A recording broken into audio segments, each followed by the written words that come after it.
दोस्तों, ईरान पर अमेरिका और इसराइल ने जो हमला किया था वो तारीख थी 28 फरवरी 2026 और अब 19 दिन हो चुके हैं। 19 दिनों में जंग का नक्शा आखिर क्या है? क्या अमेरिका और इसराइल इस जंग को जीतने की स्थिति में है? क्या ईरान, जिसका ये कहना है कि जंग हम पर थोपी गई है, हमने जंग की शुरुआत नहीं की, हम अपने दिफा की यानी डिफेंस की लड़ाई लड़ रहे हैं, क्या ईरान का पलड़ा भारी है? और इन सब के बीच ऐसी क्या स्थिति बन गई है कि इस जंग का असर पूरे विश्व के पर कहीं ना कहीं देखने को महसूस किया जा रहा है? और क्या स्ट्रेट ऑफ हॉर्मुज़ जो स्ट्रैटेजी थी ईरान की, उसमें वो कामयाब रहा? क्या स्ट्रेट ऑफ हॉर्मुज़ की वजह से उसने अमेरिका को दुनिया के दूसरे देशों का दबाव झेलने पर मजबूर किया? ऐसे कई सवाल हैं। बेशक इसमें कई जाने नुकसान हुए हैं, ईरान को बहुत जाने नुकसान सहना पड़ा है। ईरान का दावा है कि उसने इसराइल को भी बहुत हद तक बर्बाद कर दिया है, जो ईरान का दावा है, चाहे वो तेल अवीव हो या हाइफा हो या यरूशलेम हो। लेकिन सबके बीच हम बातचीत करेंगे कि दरअसल मौजूदा स्थिति क्या है और जंग अब क्या रुख अख्तियार करती जा रही है, और जो हालिया बड़ा नुकसान हुआ है ईरानी लीडरशिप का, उसमें कौन कौन से नाम शामिल हैं और अब ये जंग किस तरफ आगे बढ़ती नजर आ रही है, उसका असर भारत पर क्या पड़ रहा है, ये सबसे अहम है। भारत पर उसका असर किस हद तक पड़ रहा है, हम इन सब तमाम सवालों के साथ बातचीत करेंगे। हमारे साथ मौजूद है हमारे वरीय सहयोगी अभय उपाध्याय। अभय जी, सबसे पहले हम लोग इसी पर बात करना चाह रहे हैं कि ऐसा लग रहा था कि ईरान पर हमला होगा, और जैसा कि डोनाल्ड ट्रंप का दावा था कि एक हफ्ते में सब कुछ निमट जाएगा और ये वो, लेकिन अब 19वां दिन आ चुका है। ये जंग कहाँ तक पहुँची?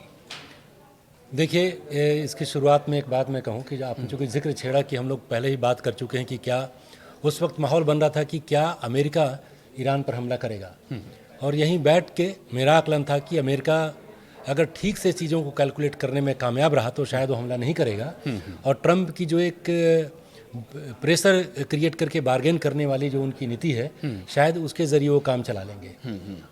तो मुझको नहीं लगा था कि इतनी बड़ी बेवकूफ़ी जी ईरान को लेकर अमेरिका करेगा, लेकिन अमेरिका ने हमला कर दिया जी। पहले सप्ताह में। लेकिन मैं आपसे रोकते सवाल करूंगा, आपने कहा कि मुझे नहीं लगता कि इतनी बड़ी बेवकूफ़ी अमेरिका करेगा। आपने ये बेवकूफ़ी का लफ्ज़ क्यों इस्तेमाल किया? एग्जैक्टली क्योंकि जब आप ईरान जैसे, आपने ईरान की ताकत को अभी चंद महीनों पहले इजराइल के साथ जो युद्ध हुआ था उसमें आपने देखा था। जी। आपने देखा कि जिस आयरन डोम की बात होती है इसराइल की, और वो बहुत ही हाई क्वालिटी का एक डिफेंस मैकेनिज्म है जिसमें इसके पहले की सभी लड़ाइयों में कामयाब रहा था जी। और इनिशियली 1-2 दिन में जो मिसाइलें आई ईरान की तरफ से, उसको इस तरीके से रोका आयरन डोम ने, जैसे लग रहा था ईरान के मिसाइल्स नहीं है बल्कि दीपावली के मौके पर उड़ने वाले पटाखे हैं।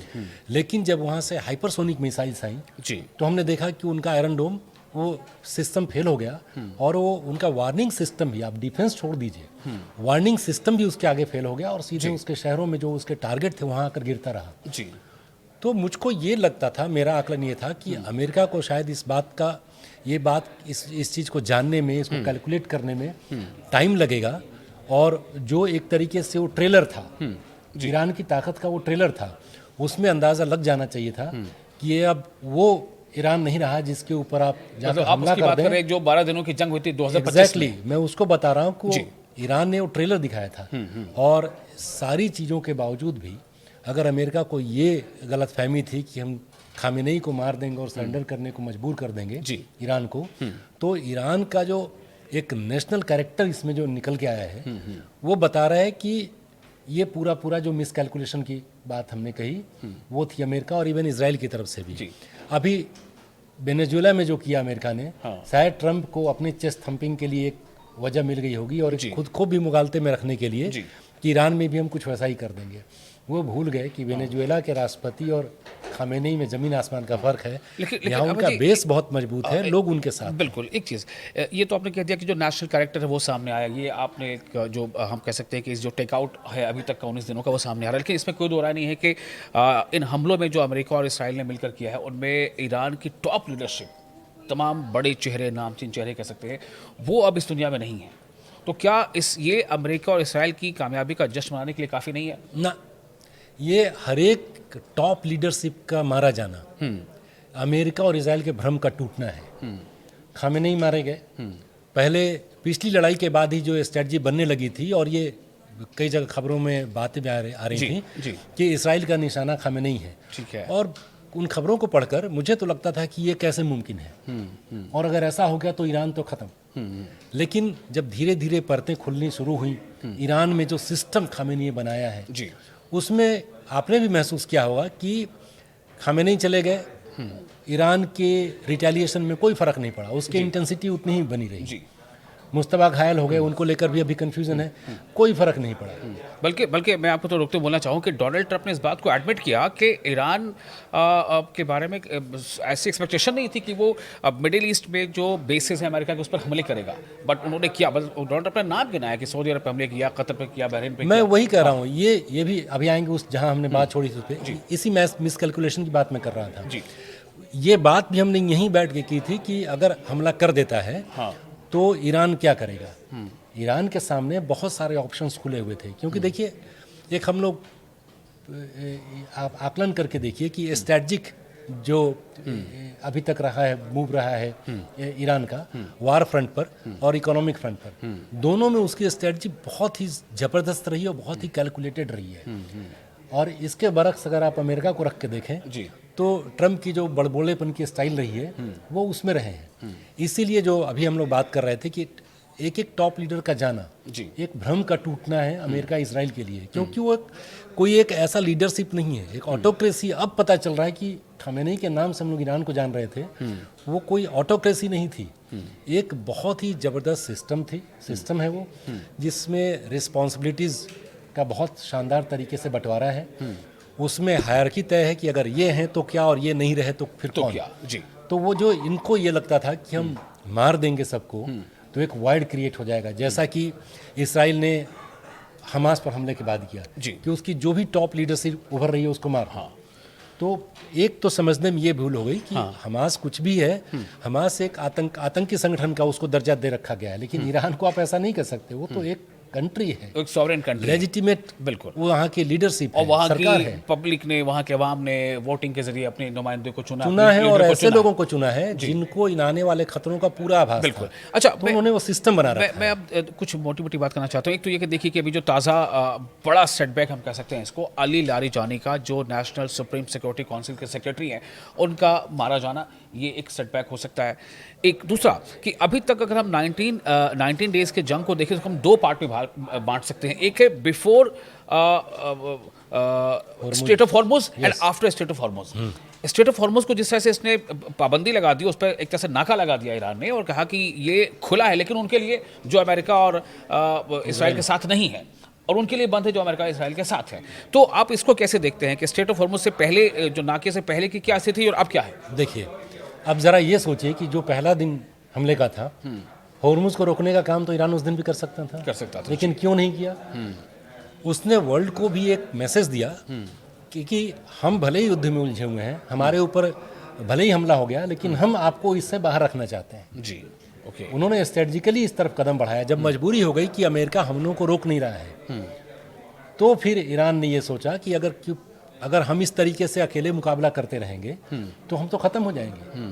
तो उसने कहा कि ठीक है, अब अमेरिका को ही उलझा दो, इस युद्ध को इतना लंबा खींच दो कि उनके, अब देखिए कि पहले 2 दिनों में $5.5 अरब खर्च हुए अमेरिका के। जी, उसके बाद अभी और आज के दिन में जो आकलन है एक मोटे तौर पर $1 अरब का उनका रोज का खर्चा हो रहा है।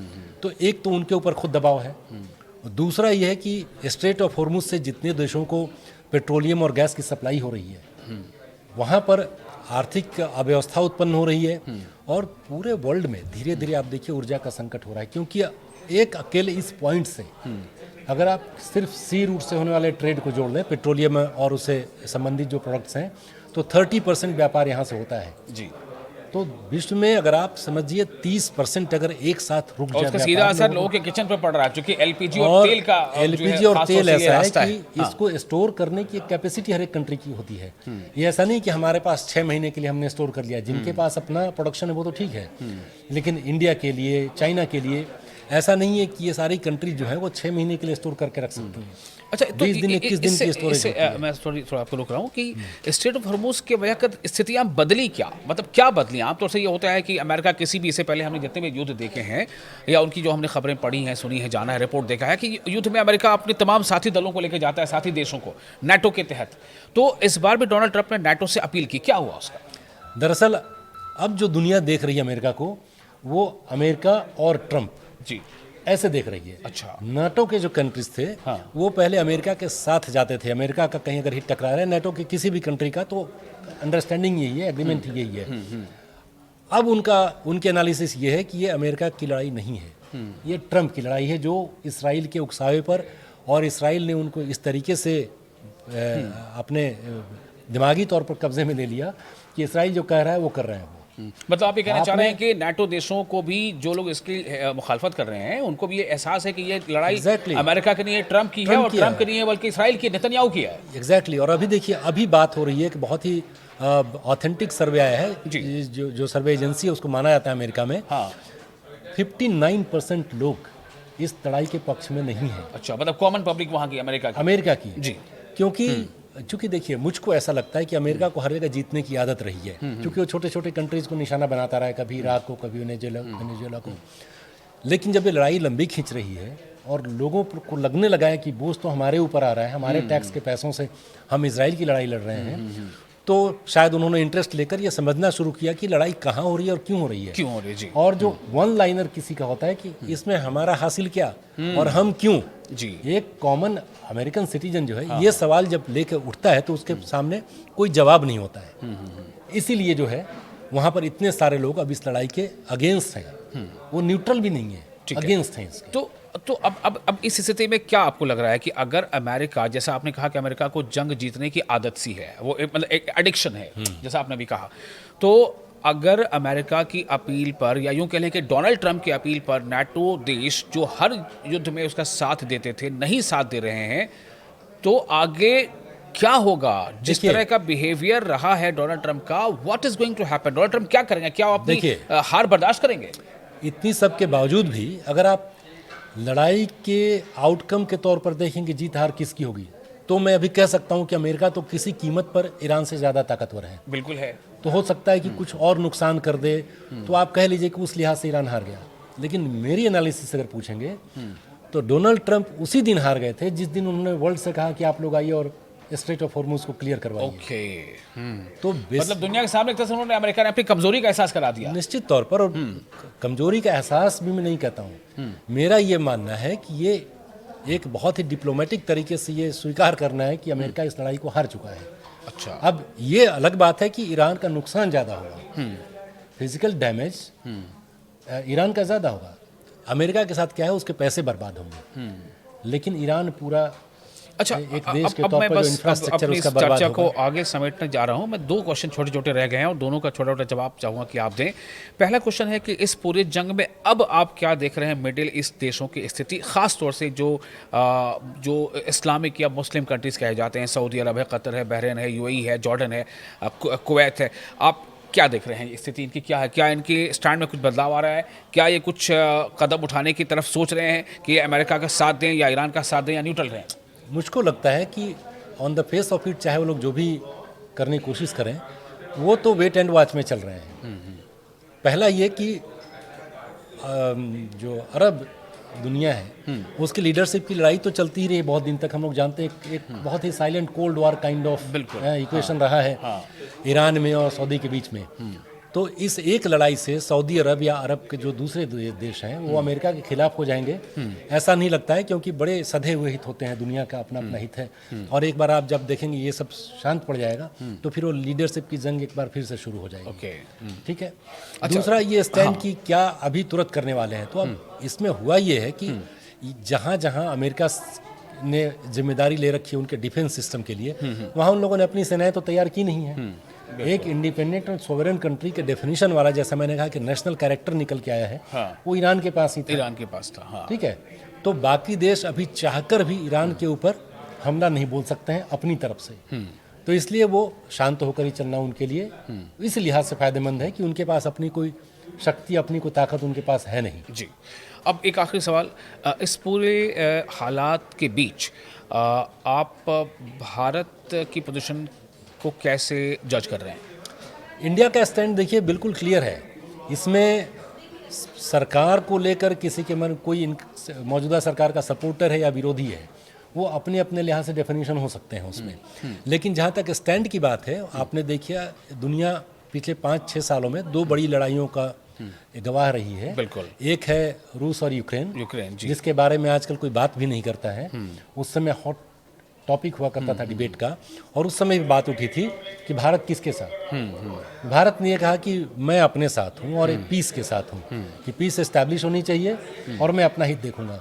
आपने देखा होगा पेट्रोलियम प्रोडक्ट्स जब रूस से खरीदा जा रहा था तो यूरोपियन और कंट्रीज और अमेरिका ने कितना विरोध किया था, और जयशंकर ने उसको जाकर डिफेंड किया था अपने स्टैंड को, कि पीस एस्टैब्लिश कीजिए, ये छोड़ दीजिए कि मैं कितना ले रहा हूँ, क्योंकि आप जितना एक दिन में जलाते हैं उतना तुम एक महीना में लेते हैं। सही बात है। हाँ। तो ईरान और जो अमेरिका और इजराइल की लड़ाई हो रही है, उसमें भी इंडिया का स्टैंड क्लियर है कि नहीं, हमारे साथ ये जो है, आप इस लड़ाई को बंद करिए।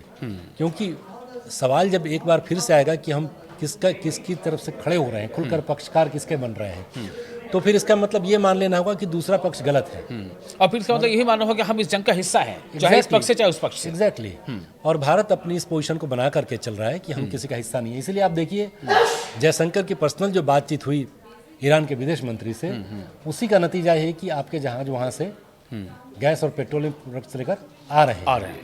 तो वहाँ से भी संबंध बने हुए हैं, और इजराइल से भारत के संबंध रहे हैं कूटनीतिक तौर पर भी और स्ट्रेटजिकली भी, और जो पहले भी बहुत मदद की है इसराइल ने इंडिया की। तो मुझको लगता है कि ये सब कुछ कॉम्पेलिंग फैक्टर्स हैं जहाँ वर्ल्ड डिप्लोमेसी के, जहाँ आप खुलकर किसी का विरोध नहीं कर सकते, किसी को सही नहीं ठहरा सकते और किसी को गलत। आखिरी सवाल ये है कि 19 दिन हो गए हैं, ये दिन कब तक गिनेंगे हम लोग? अब देखिए, ये ईरान ने तो क्लियर कर दिया है कि अभी देखिए, ट्रंप ने बोला, बीच में स्टेटमेंट दिया था कि ईरान बातचीत करने के लिए तैयार है। ईरान ने बोला नहीं, हमारे पास ये कोई ऑप्शन नहीं है। ईरान ने सिर्फ थ्री प्री कंडीशंस दी हैं जी, और ये नहीं कहा कि आइए इस पर बैठ के निगोशिएट करते हैं, आप इन कंडीशंस को फुलफिल कीजिए, लड़ाई बंद हो जाएगी, नहीं तो हम आखिरी गोली तक तो तैयार रहेंगे। ठीक है। तो ये बातचीत आपने सुनी, और मुझे लगता है कि इससे बहुत कुछ हम समझ पाए हैं, जान पाए हैं, और ये जब तक जंग चलती रहेगी तब तक हम बातचीत भी करते रहेंगे, और कि इससे हमारा क्या फ़ायदा है, क्या नुकसान है, खासतौर से भारत की पोजीशन इसमें क्या है, भारतीयों पर इसका किस तरह से असर पड़ रहा है, और वर्ल्ड जो जियो पॉलिटिक्स उसमें कितना इसका असर पड़ा है, ये तमाम बातें होती रहेंगी। आप देख रहे थे न्यूज़ 18 का पॉडकास्ट। हमें विशाल आज़म और हमारे वरीय सहयोगी अभय उपाध्याय को इजाज़त दें। नमस्कार।